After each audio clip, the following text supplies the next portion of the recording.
Bienvenue dans votre rubrique Focus sur Radio Mayuri. Notre invitée est Madame Joëlle Prévost-Madère, présidente d'honneur au CPME de Guyane, chef d'entreprise, ancienne candidate également aux élections législatives. Bonjour. Bonjour et bonjour à tous.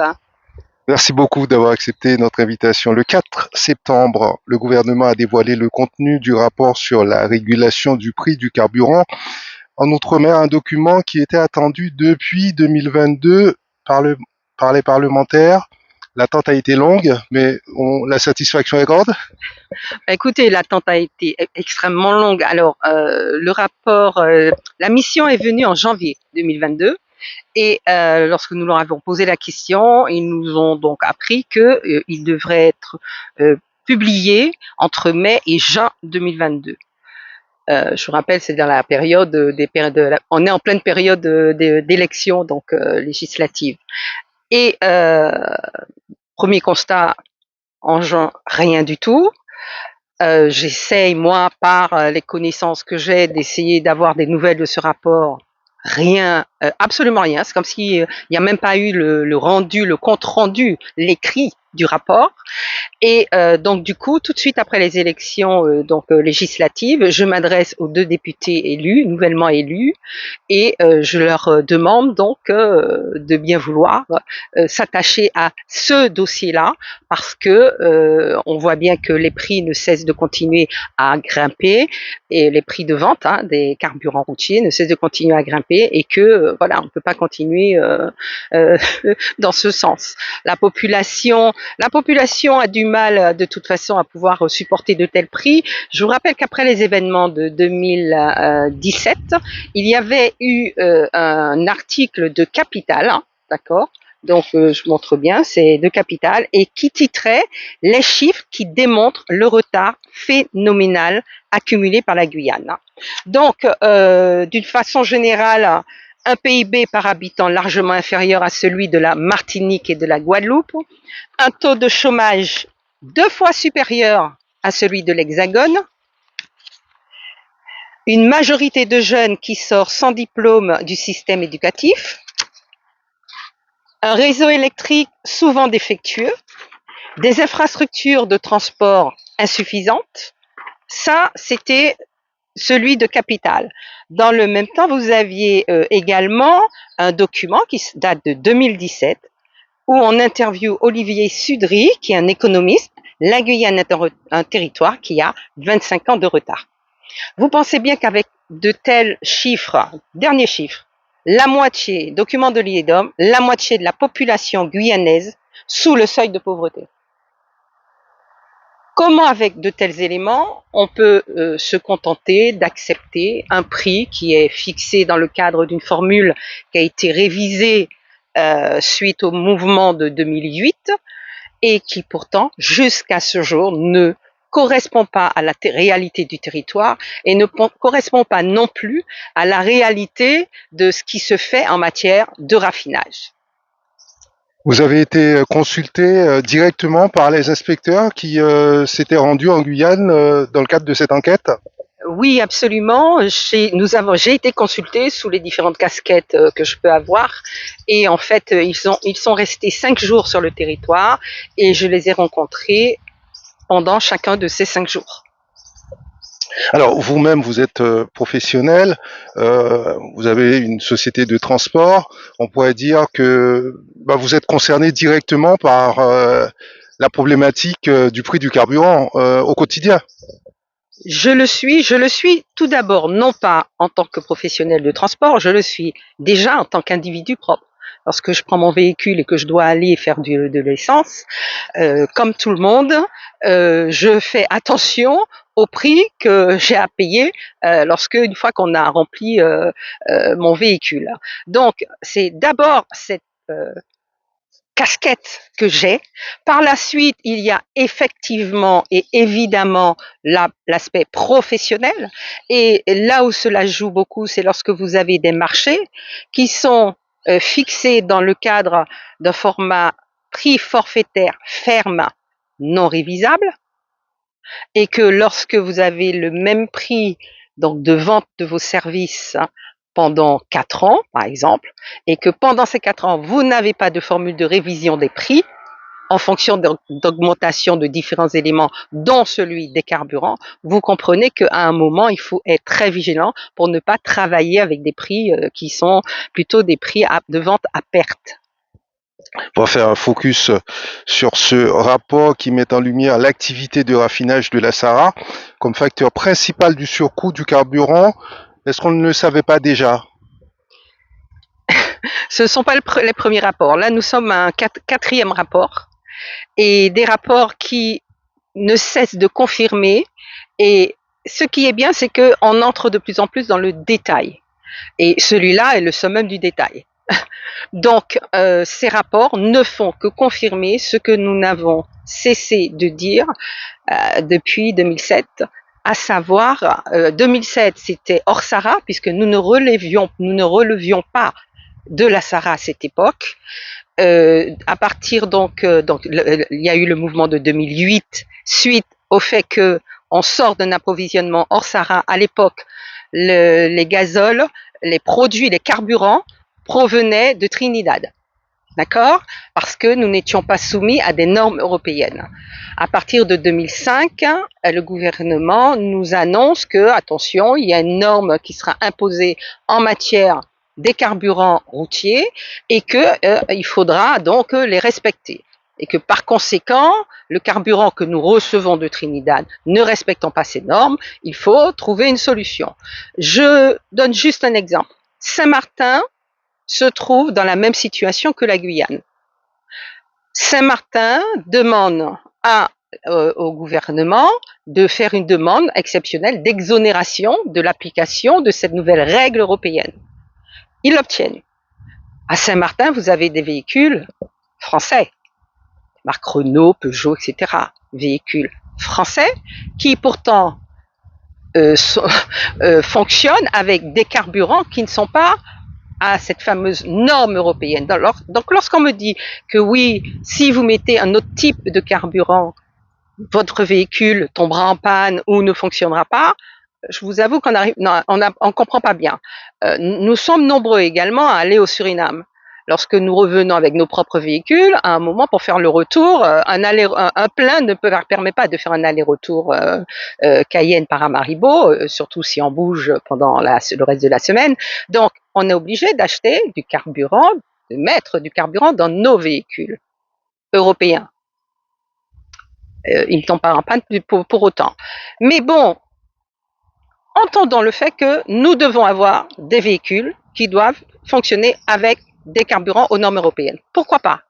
Ce que nous disons, nous ne pouvons pas, nous, la Guyane, quand je vous ai cité tous les chiffres qui démontrent le retard phénoménal, je parle bien de la population qui vit sur ce territoire. Nous ne sommes pas en mesure de continuer à payer pour un raffinage qui n'est pas fait pour nous. On nous parle souvent de la mutualisation. Ah oui, mais on a mutualisé le coût du transport de la Sahara vers la Guyane. Sahara qui se trouve en Martinique, la raffinerie Sahara qui se trouve en Martinique. Il s'agit bien de produits qui sont importés, tout raffinés, parce que la capacité de la raffinerie Sahara, elle était arrivée à son maximum avant même que la Guyane ne puisse entrer dans le marché de la Sahara. Donc, ça veut dire qu'on importe des produits finis, et ce sont ces mêmes produits finis que l'on nous envoie en Guyane. Ils font, la Martinique et la Guadeloupe, payer le transport, le coût du transport pour nous, mutualisation, expression mutualisation, mais ce qu'ils font également, c'est qu'ils nous font payer, nous, Guyane, le raffinage qui n'est fait que pour Martinique, Guadeloupe. Et c'est là où nous disons non, nous ne sommes pas en capacité de supporter cela. Autre élément, c'est le coût du stockage. Les coûts du stockage, et cela est démontré dans le rapport, le coût du stockage, il y a un stockage en Martinique, en Guadeloupe, à la Guyane, il est le double de celui de la Martinique et la Guadeloupe. Pourquoi? Pour quelles raisons? Donc ce sont tous ces éléments qui font que nous payons beaucoup trop cher un carburant qui est importé, tout fini, pour la Guyane. Ce n'est pas possible. Je rappelle une dernière chose, c'est dit dans le rapport, ça a été dit également lors des événements de 2008 par monsieur de Margerie, paix à son âme, qui était le président de Total. Je vous rappelle à l'époque, dans la raffinerie Sarah, vous aviez le groupe Total, et lui-même il avait dit, mais cette raffinerie, je ne comprends même pas qu'elle existe. C'est un véritable non-sens économique. C'est la plus petite raffinerie au monde et qui, de par sa taille, coûte trop cher en matière de raffinage. Donc, en général, toutes les raffineries de cette taille et même de taille au-delà de celle-ci, toutes ont été fermées. On maintient celle-ci, alors, nous dit-on, pour assurer une sécurité et une indépendance au territoire, au DFA. À l'époque, quand la Sarah a été créée, c'était effectivement pour assurer cette indépendance à la Martinique et à la Guadeloupe. Jusque-là, nous, la Guyane, nous n'avons rien à dire, nous n'avions rien à dire, nous continuons de dire que quand l'on assure une indépendance pour vous, il n'y a pas de souci. On n'a pas demandé quoi que ce soit de ce genre pour la Guyane. Donc ne nous entrez pas dans ce marché qui était destiné que pour la Martinique, dans la création de cette raffinerie qui était destinée que pour la Martinique et la Guadeloupe, d'où justement une preuve encore de la capacité ou de l'incapacité de la raffinerie Sarah basée en Martinique de raffiner pour nous. Donc sortez-nous de là et laissez-nous nous fournir ailleurs, même en carburant en provenance d'Europe. Dans le rapport, nous apprenons que la Sarah, nous avons confirmation que la Sarah importe des produits d'Europe pour faire tourner sa raffinerie, enfin en tout cas pour pouvoir justement être raffinée en produits aux normes européennes. Nous avons fait une étude, la CPME Guyane a fait une étude en 2010 et qui démontrait qu'une importation de produits tout raffinés en Guyane, même en provenance d'Europe, nous coûterait moins cher que le prix que nous avions à l'époque, en 2010, que nous avions donc pour la Guyane. Donc en fait, nous ne disons pas, nous, fermer la Sarah. Nous disons seulement, nous ne voulons pas en Guyane relever de la Sarah. Il y a des cuves de stockage. La Sarah ne peut, à partir du moment où on importe des produits qui soient aux normes européennes, la Sarah ne peut pas refuser que ces cuves de recevoir le produit dans les dites cuves de stockage. Donc, c'est là la solution, c'est ce vers quoi nous devons nous tourner et que nous ne devons pas attendre encore un 5e rapport qui démontrera je ne sais quoi encore. Le rapport demande l'arrêt de l'activité de raffinage et le maintien de l'activité d'importation, ce à quoi la Sarah répond a priori non, puisque ça mettrait en danger leur équilibre économique. Vous en pensez quoi? Alors, je comprends le positionnement, n'oubliez pas que je suis un chef d'entreprise moi-même, je comprends parfaitement le positionnement d'une raffinerie qui dit non, attention, si vous arrêtez cette activité, il y a plusieurs activités, cette activité, nous aurions des difficultés. Ce que je peux comprendre également, parce que justement dans la dernière formule qui a été mise en place après les événements de 2008, il a été rajouté une rémunération assurée à la Sarah à hauteur de 9% de ses capitaux propres, ce qui fait une moyenne de 23 millions chaque année qui est assurée à la Sarah, et ces 23 millions sont distribués aux actionnaires. Et il faut qu'ils soient distribués aux actionnaires parce que s'ils ne le sont pas, ça augmente les capitaux propres. Et donc 9% des capitaux propres, du coup, on paierait de plus en plus cher, de plus en plus cher, de plus en plus cher. Et ce qui fait que nous avons, d'ailleurs, depuis l'application de ces 9% des capitaux, de rémunération à hauteur de 9% des capitaux propres, nous avons un prix qui est totalement décorrélé des cours du Brent, du cours du dollar, la parité euro-dollar. Ça ne dépend plus du tout. Oui, ils en tiennent compte un peu, mais ce qui change et qui augmente le prix, c'est bien la rémunération qui est assurée à la raffinerie. C'est pour ça que je vous ai dit que la raffinerie, la Sarah, veuille continuer son raffinage. Dont acte. La quantité qui est raffinée n'est suffisante que pour la Martinique et la Guadeloupe. Bien. Nous souhaitons avoir un produit qui vient d'ailleurs, parce que obligatoirement, si on dit que nous continuons à relever de la raffinerie Sarah, nous allons continuer à payer pour les 3 départements un raffinage qui n'est pas fait pour la Guyane. Moi, c'est ça. En fait, la Sarah peut faire ce qu'elle veut. Ils décident de continuer de raffinage, etc. C'est eux que ça regarde. Par contre, pour la Guyane, nous disons non, pas d'approvisionnement à partir de la Sarah. Et quand on me dit pas de possibilité d'aller, en tout cas dans notre zone proche, on parle du Suriname, certains ont parlé du Brésil, on parlait de Trinidad. Trinidad, ce n'est plus possible. On parle du Guyana par rapport à tout ce qu'on a découvert. Non, parce que le Guyana, de toute façon, lui, tout le produit qui est extrait donc de la mer part directement vers les États-Unis. C'est Chevron qui exploite et tout, donc directement. Et ils ne font pas de raffinage. Donc, c'est pour ça que il y a une étude qui le prouve. On peut mettre à jour cette étude puisqu'elle datait. Elle datait, comme je vous l'ai dit, donc de 2010.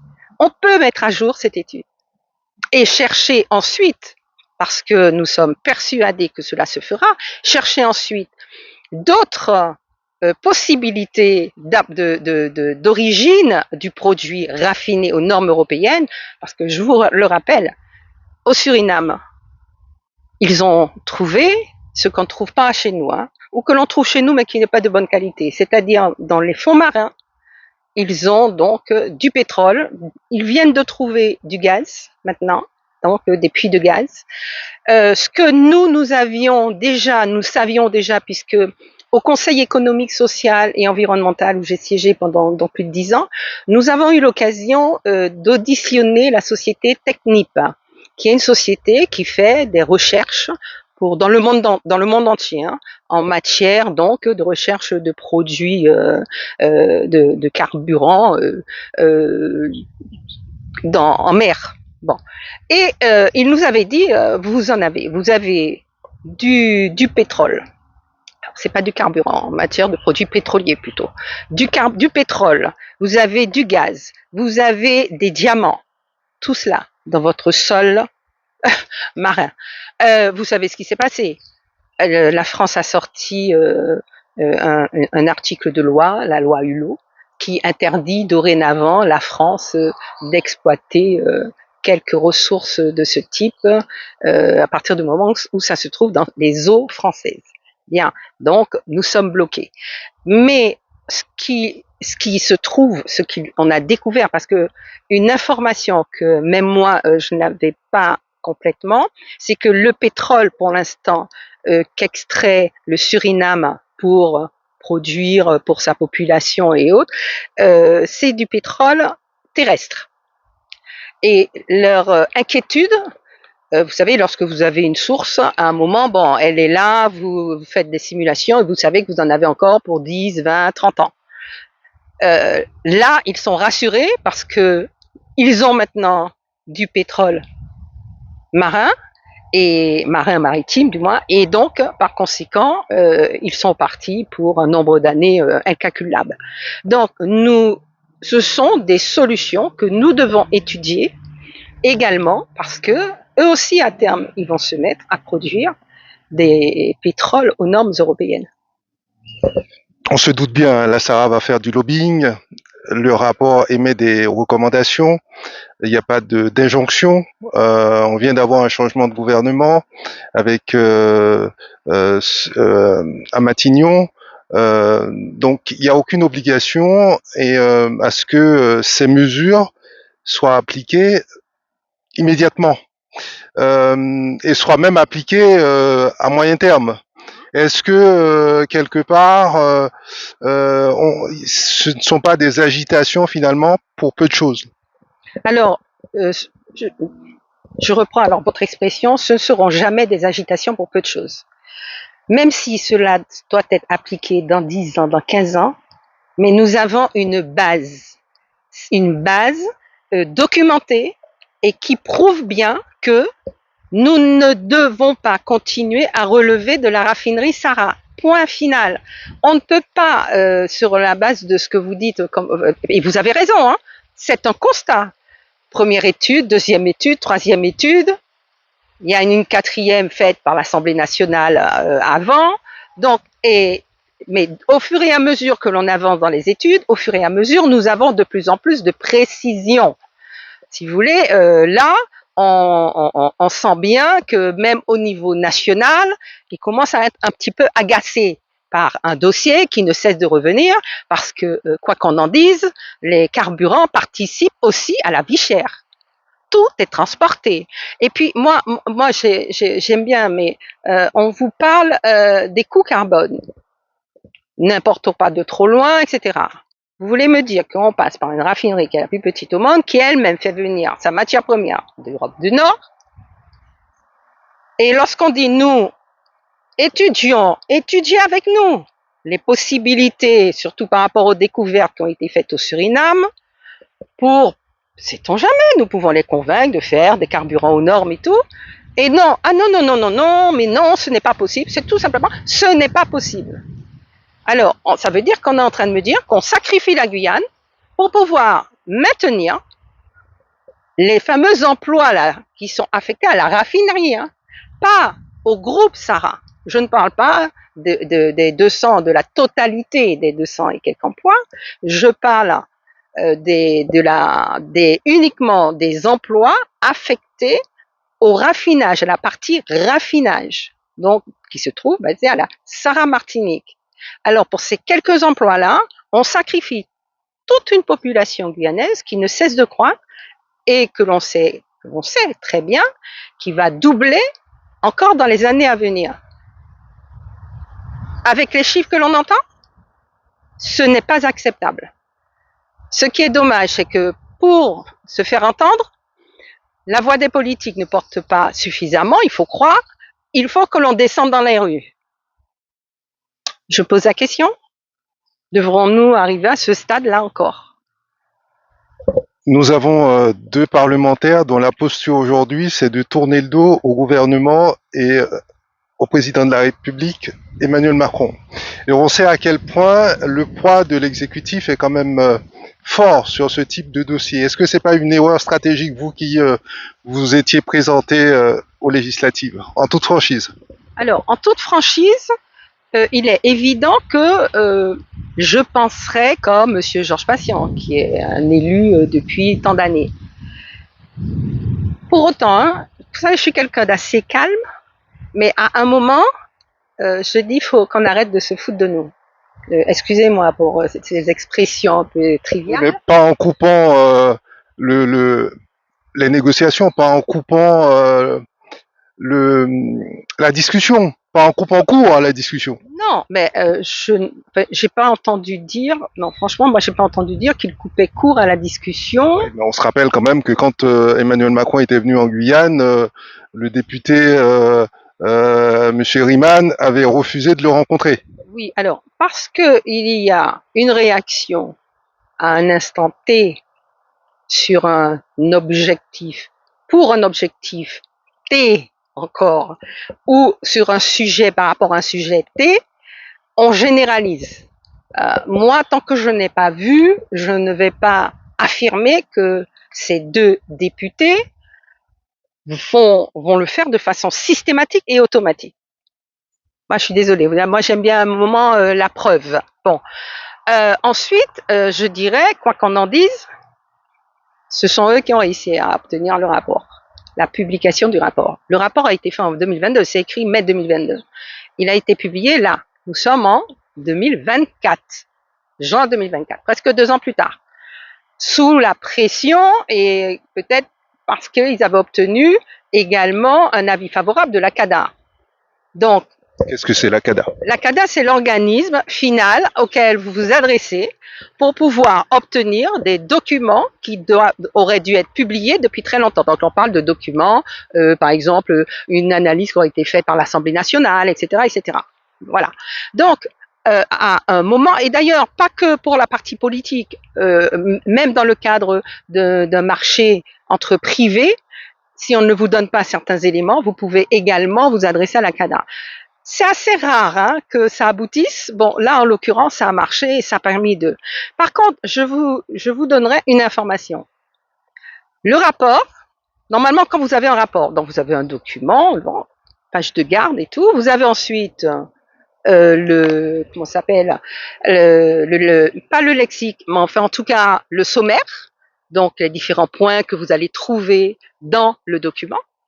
Vous avez ensuite donc le document, l'explication de texte donc du document, donc là qui se trouve en général, là en l'occurrence sur une centaine de pages, et vous avez à la fin une synthèse qui reprend l'ensemble des préconisations. Lorsque ils m'ont envoyé le document, j'ai ouvert en ouvrant, donc page de garde, et je trouve dès le départ une synthèse. Je me dis, bon, étant donné qu'on doit se voir dans 2 jours, chouette, je vais lire la synthèse, ça va me permettre déjà d'avoir déjà les grandes lignes, et je lirai après le document après. Donc je lis la synthèse, etc. Certaines conclusions de la synthèse m'interpellent. Je dis, mais c'est bizarre. Ça ne semble pas être aller vers ce que les 2 députés me disent. Première fois, une deuxième fois, non, j'ai dit là, il y a quelque chose qui ne va pas. Je lis quand même la synthèse jusqu'au bout.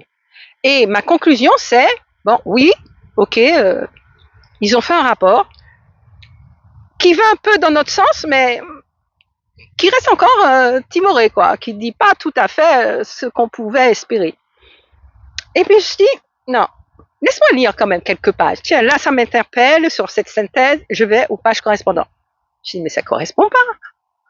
Et en fait, c'est ainsi que je découvre que la synthèse qui est mise au début, parce que même vous, journalistes, quand vous venez à la conférence de presse, vous n'avez pas lu tout le document. Hein. Il y a plus d'une centaine de pages. Vous avez lu la synthèse. Donc, vous allez poser des questions sur la base de ce que vous avez vu dans la synthèse. Et quand vous entendez la personne qui vous répond, vous dites « Mais non, c'est pas ce qui est mis dans le rapport ». Et vous allez insister ou interpeller celui qui vous répond en disant « Mais non, c'est pas tout à fait ça ». Alors, je vous invite et je vous convie à aller lire le rapport détaillé et vous comprendrez que ce qui est mis en synthèse, ce n'est rien, mais vraiment rien. C'est très édulcoré, cette fameuse synthèse. Et quand vous lisez les documents, rien que le volet, par exemple, des 23 millions d'euros qui sont assurés, la rémunération qui est assurée de 23 millions d'euros annuellement, qui doit être distribuée aux actionnaires annuellement, à un moment, la population guyanaise peut se poser la question puis se dire quand même, j'ai pas droit, moi, un petit peu, là, à souffler un peu.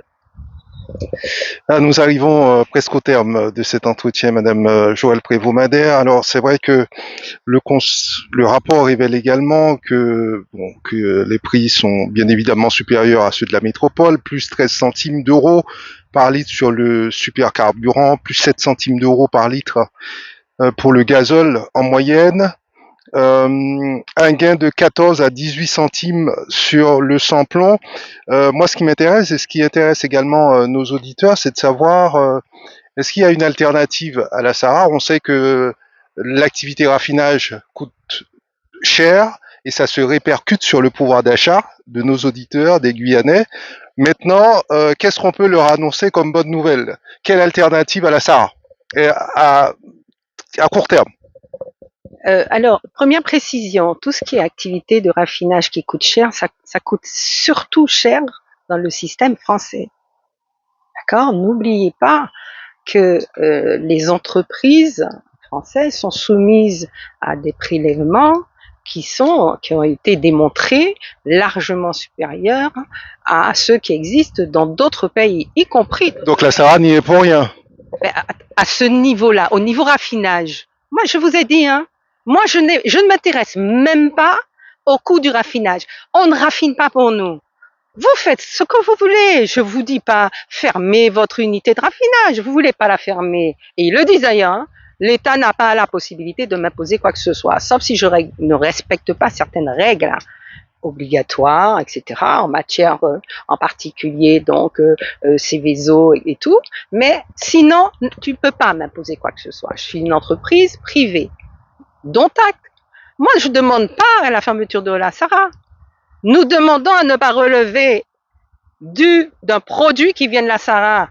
Vu que si... Oui, mais quelle alternative, madame? Alternative, encore une fois, je vous l'ai dit et répété, nous avons déjà fait une étude qui démontre qu'en faisant venir des produits raffinés d'Europe du Nord, comme eux, ils font venir des produits raffinés à raffiner, des produits bruts, de la matière brute à raffiner. Nous, des produits venant d'Europe du Nord, tout raffiné, ça nous coûterait moins cher si nous ne passons pas par la Sarah. Ça, c'est une première possibilité. La deuxième possibilité, au Suriname, ils ont déjà une raffinerie. Ils n'ont pas besoin de raffiner pour la Guyane. Ils ont déjà, avec le pétrole qu'ils ont trouvé, ils sont assurés en matière première. Au niveau de la matière première, ils sont totalement assurés d'avoir leur propre fourniture. Maintenant, il faut qu'ils aillent jusqu'à faire la dernière étape, qui est l'étape de mise aux normes, les derniers solvants à rajouter pour que ce soit aux normes européennes. Et c'est cela que nous allons, par la suite, à chaque fois, nous faisons une mission dans un territoire pour savoir ce qu'il en est. Et c'est ce que nous allons faire. Merci beaucoup, madame Joëlle Prévost-Mader, pour cet entretien. Merci à vous et merci et à bientôt les auditeurs.